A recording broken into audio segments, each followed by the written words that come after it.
Allô Marie?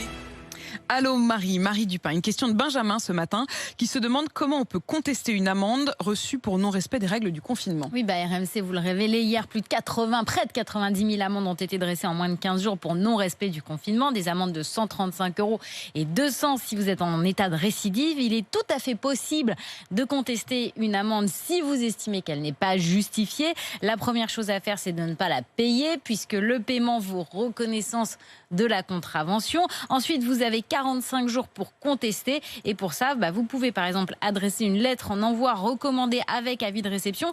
Il y a une lettre type pour contester spécifiquement cette amende. Je vous l'ai mise sur le site rmc.fr. Comme pour une amende classique, il faut aussi joindre le formulaire de requête en exonération. Et si vous ne voulez pas envoyer de courrier recommandé, vous envoyez tous ces éléments en ligne sur le site de l'Agence nationale de traitement automatisé des infractions, antai.gouv.fr.